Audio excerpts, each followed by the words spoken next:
Bonjour mesdames et messieurs, c'est lundi 18 mars 2024. Nous parlons ici de l'Union européenne qui prévoit de financer à nouveau l'armée rwandaise malgré ses crimes en RDC. Voici les détails.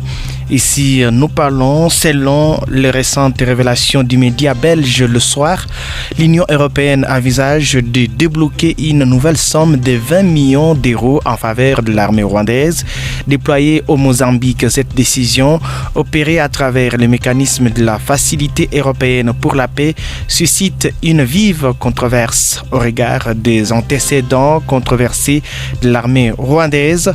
Cette annonce intervient dans un contexte déjà tendu suite à la signature le 24 février dernier d'un protocole d'accord entre le Rwanda et l'Union européenne pour l'exploitation des minerais stratégiques, un accord qui avait déclenché une vague d'indignation à Kinshasa, la capitale de la République démocratique du Congo, la RDC.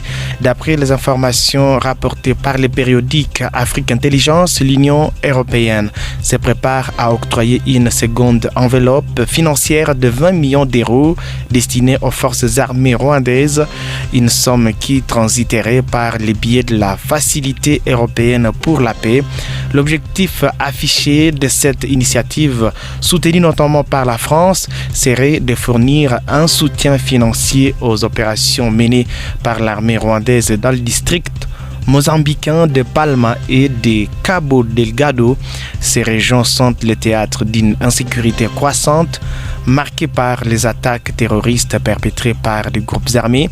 Cependant, cette décision suscite des vives critiques, notamment à raison des antécédents de l'armée rwandaise en matière de violations des droits de l'homme, particulièrement dans le contexte des conflits en République démocratique du Congo, la RDC.